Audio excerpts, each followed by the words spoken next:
So I just said that the speech was very moving. It was, think about Swan Lake and the allegory to the forces of evil versus the forces for the good.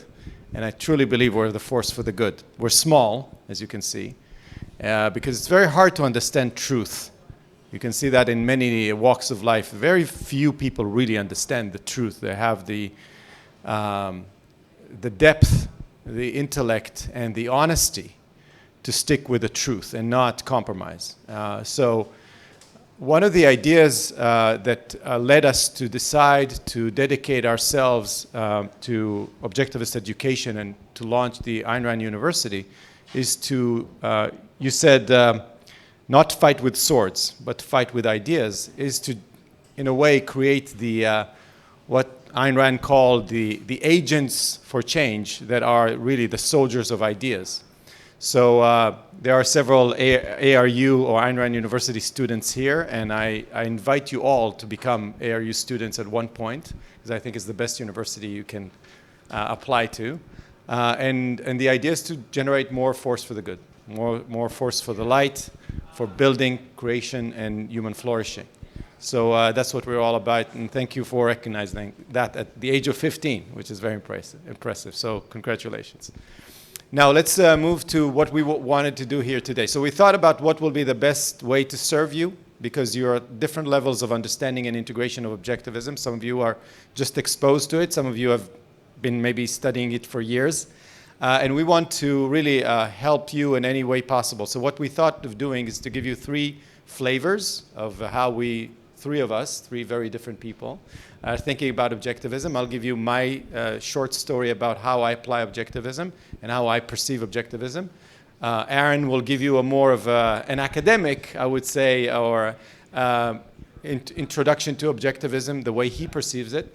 And Nikos, in a way, an application of objectivism from his perspective. And then what we thought is that all of us will talk for about 5 minutes, 7 minutes, and then open it up and invite you to lead the way of how you want us to help you. Any contradictions you see in what Ayn Rand, or maybe you never read all of it, so you can ask all the questions that are on your mind, or any objections you might have. About the philosophy, any things in your life that you don't see in a way applied or reflected in your life that you think there's something you don't understand or really want to integrate it fully. Because I think the beauty of objectivism is that it's the only system that I've encountered that really has no wrinkles in it. I mean, I tried really hard when I was studying objectivism to come up, does infinity exist? Is there an edge to the universe?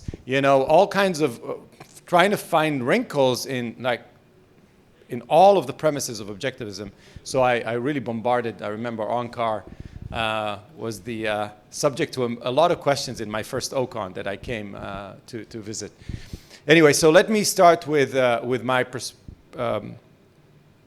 in a way, my story with objectivism. I should have been a philosopher. I should have been an academic, but I've missed it. When I was 17, I was a musician. I was very intellectual. And then I went to flight academy, because that's what you do in Israel, right? It was either kurs tais or tizmoret tzahal. So I chose kurs tais. And luckily, I didn't finish. Luckily. They caught me flying too low. So they had me suspended for 8 months, and I decided not to come back. And then after the army, I did what I loved, which is to teach. So I was an SAT tutor, Kidum Lech Titztayen, if you know what it is, the red book, right, for SATs, psychometry. And then I became a very young CEO of that company. I grew that company. We actually moved it to Azrieli. And I was very successful. Age of 26, I was a CEO of 650 people. I was doing great. But that's education. There's a cap to how much you can grow, because it's a very small market in Israel. So I studied engineering and computer science, so I moved to Amdocs, right? I was actually in John Bryce first, and then I moved to Amdocs. Moved to the United States in 2006. Everything's good. I was a VP in Amdocs, making a lot of money. And then somebody gave me Atlas Shrugged. And it was like somebody not just opened a window, but they smashed the walls. I mean, literally, everything I believed in was shattered. And I felt like I'm floating in space without any foundation anymore, because she managed to squeeze me to a corner where I had no defense and I couldn't fight back because all of my arguments fell apart one by one. So I had to reinvent myself, and I really went through what I call several violent years of redefining myself. Who am I? How did I get here? What do I want? And what do I do next? So I won't tell you how I perceive objectivism from a philosophical perspective. That may be something you can ask Aaron. But here's the end of all of this story. With the help of objectivism, with the understanding of this blueprint that tells you what is life all about, who are you, what is this world, what is the connection between you and the world, what is the good, and how to live it, and what is the definition of happiness and human happiness, I managed to take myself from a very pretty average life. Look at all the people around you. 99% of them will tell you two things about them. 99% will say, if you ask them, are you happy, they will say yes. And 99% of them don't know what happiness is. That's my hypothesis. They have no idea what the state of human flourishing really means. Some of them do. Inherently, they figure it out, right? And they go and they pursue their lives in a very meaningful way, something that looks like a Steve Jobs or a version of a Howard Roark. But there are very few of them, right? You don't walk around seeing heroes. And I think each and every one of you can live a heroic life. I mean, heroic. I mean, by the end of it, you can say, I've lived it to the max. And I've took my life from a pretty average life of just another, high-tech executive to where I am today, which I can tell you my perception of myself is like I'm living my heroic journey. I'm doing what I love. I'm highly inspired by what I do every day. I lack no energy. I wouldn't replace my life with anyone. You offered me all the money in the world, anything, I wouldn't take it. I'll stay exactly as, how many people you know will say that about themselves? And the only way that allowed me to be where I am is following Rand's ideas, all the way. No compromises. Leave the places that don't give you fulfillment. Take the risks you need to take. No prisoners. I have limited time on this earth. That's the only thing I'm optimizing for, is happiness. Not money, not prestige, not what other people think about me. I don't care about that. Think about Howard Roark. For me, he's such an asset in the sense that I can always ask him, in my brain, what would you do? And that's how that's the gift that Ayn Rand gave me. I'm an engineer. I take stuff, I take knowledge, and I build stuff with it. So I'm not, a PhD philosophy like those two guys.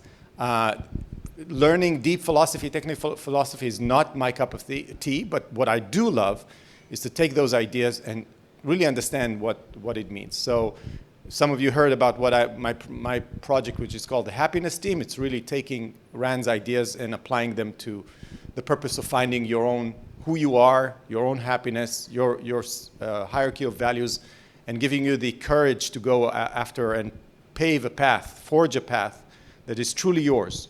And I really, wish for you to have the courage that I think Ayn Rand gives us. She gave me the blueprint on how to find my own courage to live my heroic life. So this is my perception of objectivism, and I'll hand it over to Aaron to give you his perception of objectivism.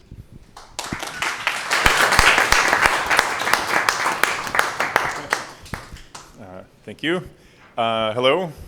I know a few of you.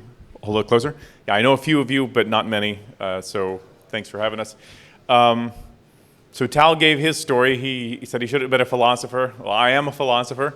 So I luckily didn't miss it, but I think I would have missed quite a lot had I not read The Fountainhead. Something similar to his story. The Fountainhead when I was about 19. I read it at a time where, so I had just finished high school.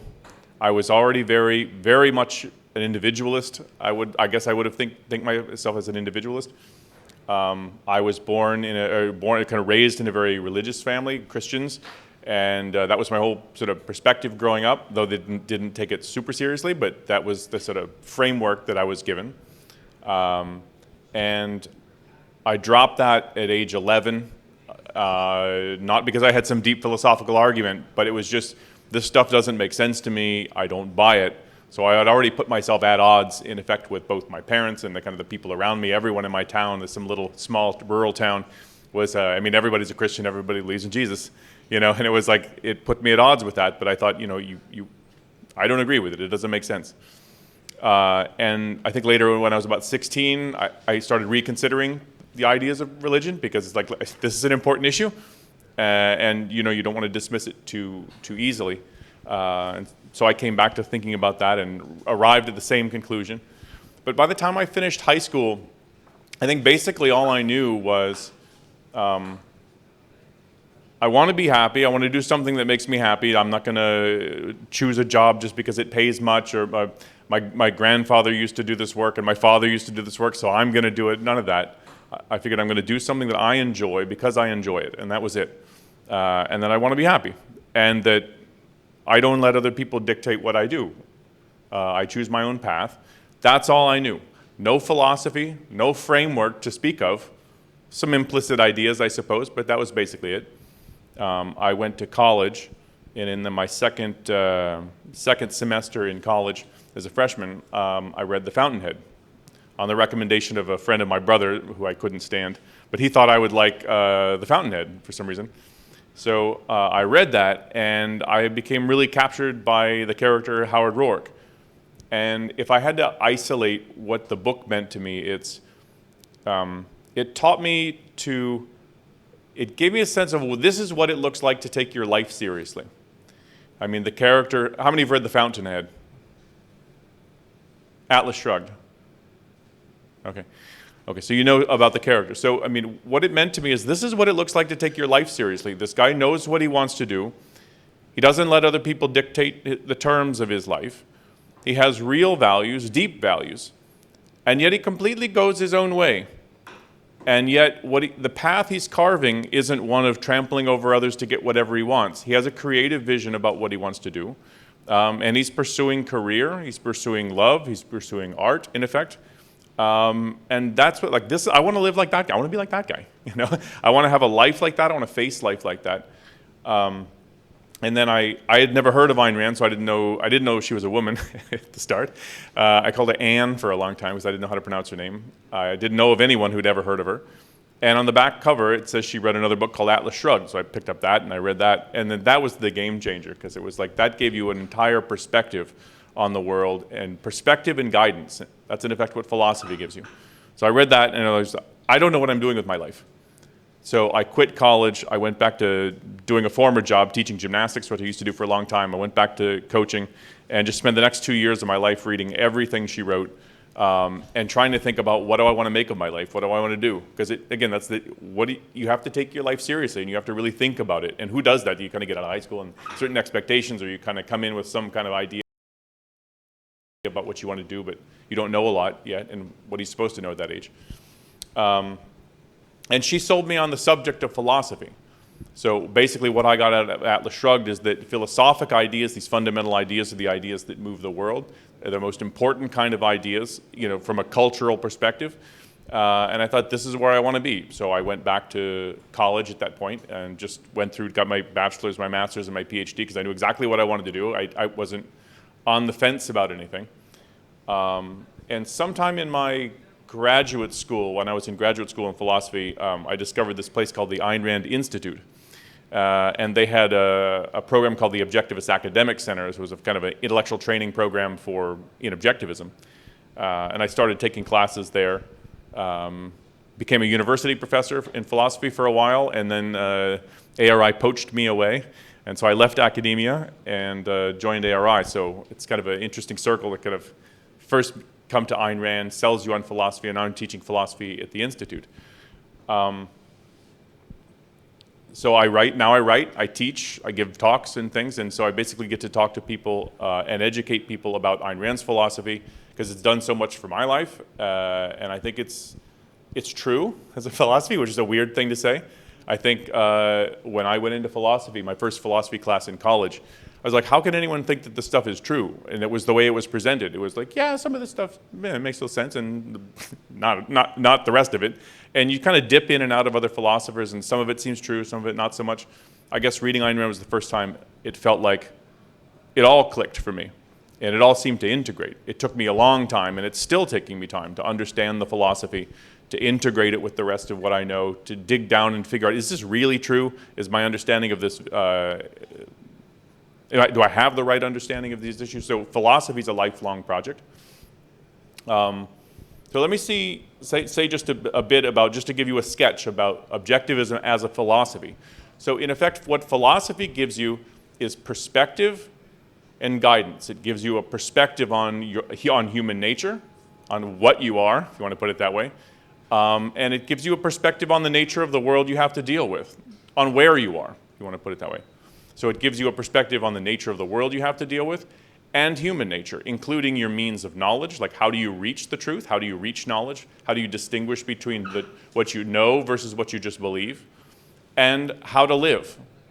So how to conduct yourself in life, what kind of a person to become and why, what kind of virtues, if any, to build into your character is to kind of make your methods of functioning in life.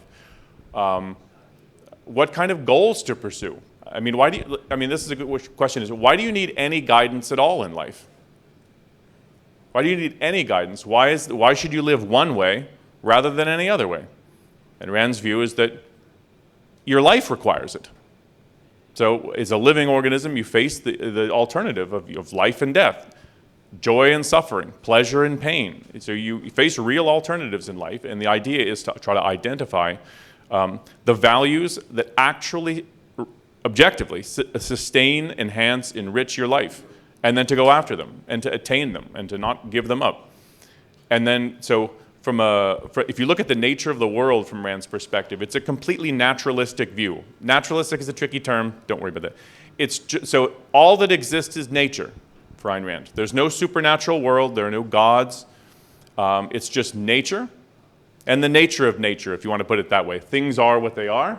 Everything that exists has specific properties that make it what it is and explain how it acts and interacts with other things. That's it. So the world you study, it's the world you study by observation, by reasoning, by logic, or specific applications of it like science and so on. And that's the world. That's the world you live in and have to deal with. When it comes to how you reach knowledge, her view is your only tool of knowledge is reason. So reason is the faculty that takes the information you get from observation, allows you to integrate it into concepts, integrate it into language, integrate your knowledge together into propositions and sciences and so on. There's no space in objectivism for faith. She regards faith as a complete dead end, worse than a dead end. There's no way to reach knowledge by faith in Ayn Rand's viewpoint. I think it's right. Ask about that if you have questions. But nor is she a skeptic. So she rejects both faith, which is acceptance of some idea without evidence or irrespective of the evidence. But she's not a skeptic either. So while she rejects religion, she rejects faith, she's not a skeptic. She thinks you can actually reach objective knowledge. In other words, knowledge that's actually based on observable information and that's attained and validated by a logical process. When it comes to ethics, she bases everything on life. So she has a life-based ethics. So it's not about duties that they're there in the world somehow and they press down on you and you have to comply with them, whether it's from God or some other source. Her view is that the nature of life requires the pursuit of values. In fact, life just is a constant self-generated pursuit of values, the attainment of values, so that you can pursue and attain more values. That's all life is. And so her view is, if you think about what values you should pursue, what brings up the whole issue of values is life. So it's the values that actually sustain and enrich and enhance your life. But now that she thinks that an individual needs to pursue values, and he needs to identify those values by reason, and be led and be guided in his life by reason, he needs to be free. So when it comes to the social political context, The ideal to aim at is liberty. In other words, it's a condition under which individuals can pursue their own life by their own judgment, for their own sake, without having to deal with the initiation of force by others, by anyone, government or other people. And so this is why she's an advocate of a free society. This is economic freedom, political freedom, intellectual freedom. All of it boils down to, in the end, is reason's freedom. It's leaving every individual's reason free to be the guide of his life, to be the chooser of his values, and so that he can live for his own sake and flourish. And so a political system is really about trying to gain the benefits of living in society, the massive growth of knowledge, the ability to trade, the division of labor, all of these, while eliminating its possible negatives, which is usually other people, right? What other people can do to you. It's the initiation of force from other people. And so this is why she's an advocate of laissez-faire capitalism. So if you kind of go down the line, so for politics, it's laissez-faire capitalism, complete unregulated capitalism. When it comes to ethics, it's egoism, rational selfishness, if you want to put it that way. So you're pursuing your own values. Your own life is your ultimate value. You're trying to enrich and sustain it. And that's your primary focus in life. And if you want to figure out how you reach knowledge and actually objective values, it's you follow reason, not faith, not the crowd, not the community. And when you think about the world you live in, it's just nature. And you're a part of it, but a special part of it. So if that's just an overview of this, and you can ask questions about anything you want here. I'm a philosopher. I'm not touchy about disagreement, antagonism, or anything. So this is the world of ideas, and if you're trying to reach the truth, you have to dig and you have to push. So this is my business. I'm not like a little Twitter millennial or something. Not that I've angered all the millennials, but just, so this is an open space for discussion. So that's all I have. So. Maybe we'll let Nikos and then we'll Oh yeah, yeah, Nikos.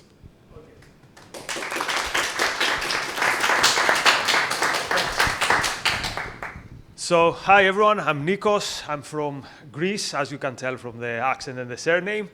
So, my life journey was a bit unpredictable. So, if you told me when I was 20-something that today I'd be here promoting ideas of freedom, I would say you're crazy. Because back then, I was a card-carrying member of the Communist Party of Greece. So, I wasn't just a leftist, I was like someone who was very, very committed seriously to, okay, how we overturn this system. And the reason I was like that is because that was the obvious choice in Greece. And the main problem that I had in my life is that I never really thought, what do I really believe and what do I really like? So the same problem that I had in politics in a way, which is, okay, follow what is the fashion. I also had it in other aspects of my life. So for example, what music do you like? Well, what is the cool music? Like we leftists, we're not supposed to like, I don't know, pop music, so we were supposed to like a particular other kind of music. Do I really like that music? No, but I have to persuade myself that this is what I like. Or do I like getting dressed in this particular way? No, we leftists, we were supposed to be dressed, not like rich people.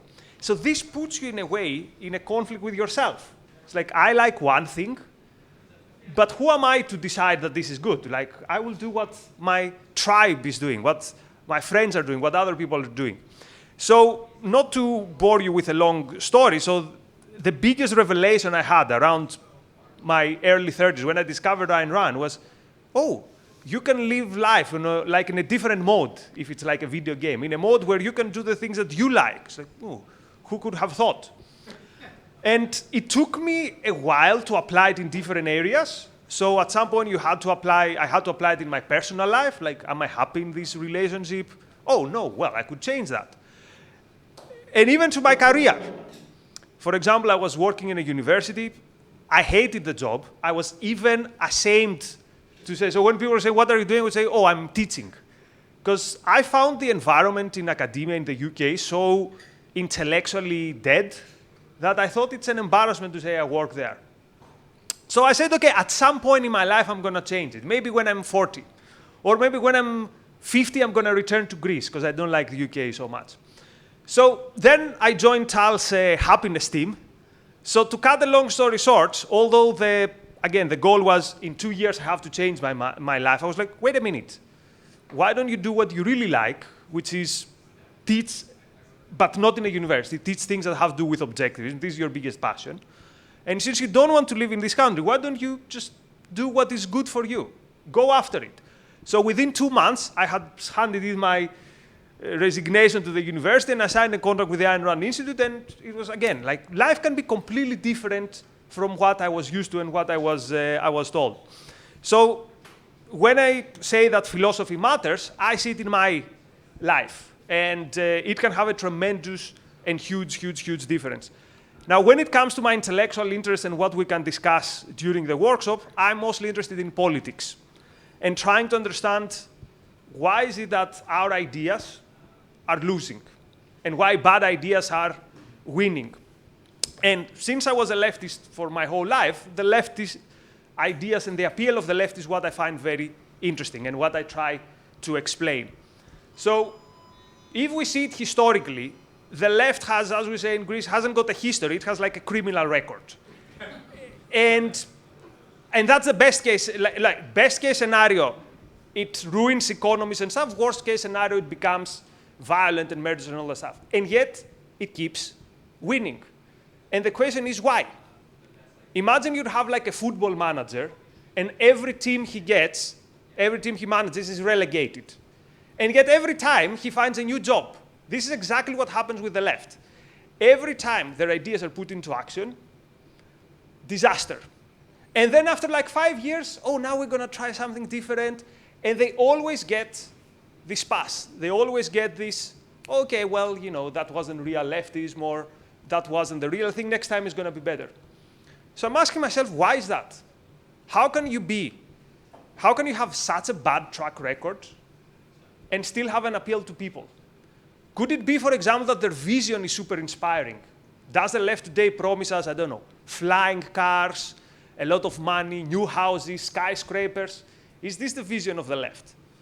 No, their vision is take care of your carbon footprint, you consume too much, you have privilege, check your privilege. If you manage to succeed, it wasn't on you, it was because society helped you, or it was because you're white or whatever.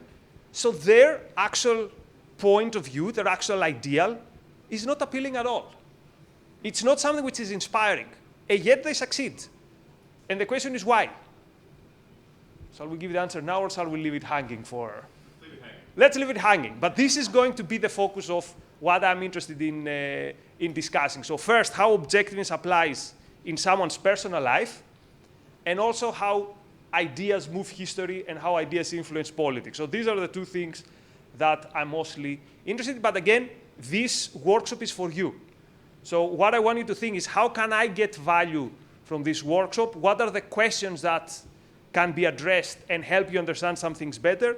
And also, what are the things that might be, you know, that when you leave this place, you think that you have a better grasp, not in philosophy in general, but also in how it can apply to your life and your values and your priorities. So on that note, let's proceed. So because Boaz and Jonathan organized all of this, before we start the Q&A, we invite you to drink something, get something to drink, and we have some cake for you. And so let's take 5 minutes, and we'll come back to some Q&A.